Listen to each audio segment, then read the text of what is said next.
தமிழ் சினிமாவில் இயக்குனர் இமயம் அப்படின்னு அழைக்கப்படுற பாரதிராஜா அவங்க பத்திய சமீபத்திய தகவல் ரொம்பவே ரசிகர்களை கவலையில அதே நேரத்துல நிம்மதியிலும் ஆழ்த்தி இருக்கு. சில நாளுக்கு முன்னாடி மருத்துவமனையில இருந்து அவரோட தற்போதைய புகைப்படம் வெளியாகி இருந்துச்சு. டிசம்பர் மாத இறுதியில உடல்நல குறைவு அவருக்கு ஏற்பட்டு இருந்துச்சு. சென்னை தனியார் மருத்துவமனையில அவரு சேர்த்திருந்தாங்க. மூச்சு விடுறதுல அவருக்கு ரொம்ப சிரமம் ஏற்பட்டு இருந்துச்சு. நுரையீரல் தொற்று இருப்பதா மருத்துவர்கள் சொன்னாங்க. தீவிர சிகிச்சை பிரிவுல வைத்து சிகிச்சை அவருக்கு கொடுத்தாங்க. மருத்துவ குழுவோட கண்காணிப்புல இருந்து வந்தாரு. இந்த நேரத்துல பலரும் அவரை நேர்ல சென்று பார்த்து நலம் விசாரிச்சாங்க. குறிப்பா சீமானவர்கள், யார் முருகதாஸ் அவர்கள் எல்லாம் வந்து நேர்ல போய் குடும்பத்தினரை சந்திச்சு பேசி இருந்தாங்க. இதுக்கு முன்னாடியே அவரோட மகன் அவர்கள் வந்து இறந்தது எல்லாருக்குமே ரொம்ப அதிர்ச்சியை கொடுத்திருந்துச்சு. மனோஜ் அவர்களுடைய இறப்பை தாங்க முடியாம பாரதிராஜா அவங்களும் ரொம்ப மெலிஞ்சு போயிட்டாரு. அவர்னால அதுக்கப்புறம் அந்த வாழ்க்கைய கொண்டு போறதே மிகப்பெரிய கஷ்டமா இருந்துச்சு. பாரதிராஜா அவங்க சமீபத்துல ரொம்ப மெலிந்த நிலையில இருக்கிற மாதிரி ஒரு புகைப்படம் ரசிகர்களை அதிர்ச்சி அடைய வச்சிருக்கு. இவர்தான் பாரதிராஜா அவரா அப்படிங்கிற மாதிரிதான் இருக்கு. தோற்றமே மாறி இருக்கு.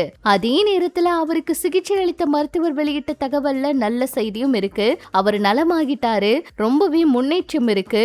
அவர உடல்ல வந்து நிறைய விஷயங்களை வந்து நாங்க சிகிச்சை கொடுத்து மாற்றி இருக்கோம். இப்ப நல்லா இருக்காரு அப்படிங்கிற மாதிரி ஒரு நம்பிக்கையான விஷயத்த வந்து அவங்க குடும்பத்தினருக்கு சொல்லி இருக்காங்கன்னு கூட சொல்லலாம். பாரதிராஜா அவர்களுக்கு வயது மூப்பு இருந்தாலுமே மகனோட இறப்புல இருந்து அவர் இன்னுமே வெளியே வரலன்னு சொல்லலாம். அவர் திரும்பியும் அந்த வேதனைகளை எல்லாம் தாங்கி பழைய நிலைமைக்கு திரும்பணுங்கிறது தான் எல்லாருடைய ஆசையாவும் இருக்கு. மகனோட இறப்புக்கு அப்புறமா மருமகளையும் குழந்தைங்களையும் நினைச்சு ரொம்பவே கஷ்டப்பட்டாராம். அவங்கள ஒவ்வொரு முறையும் பார்த்து பார்த்து வேதனைப்பட்டு அழுதாராம். எப்பவுமே தனிமையில இருந்தாராம். எப்பவுமே மனோஜ் அவரு ஏன் விட்டுட்டு போனாரு அப்படிங்கிற ஒரு யோசனையிலேயே இருந்தாராம். இவ்வளவு தூரம் இவ்வளவு சீக்கிரம் என் பையனுக்கு இப்படி ஒரு பிரச்சனை வரணுமா, ஏன் கடவுள் இப்படி பண்றாரு அப்படின்னு வேதனையில இருந்தாராம். அவர்னால தாங்கிக்க முடியாம அப்ப அழுத விஷயங்கள் எல்லாம் நம்மளால பார்க்க முடிஞ்சது.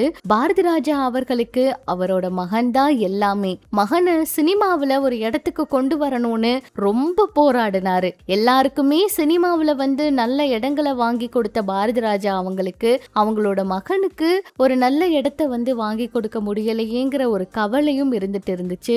மனோஜ் அவர்கள் மறுபடியும் சினிமாவில ஏதாவது பண்ணலான்னு வரும்போது அவருக்கு இப்படி ஒரு நிலைமை ஏற்பட்டு அவரோட இறப்பு எல்லாருக்குமே மிகப்பெரிய அதிர்ச்சியை கொடுத்தது. இது பற்றி உங்களோட கருத்துக்களையும் சொல்லுங்க.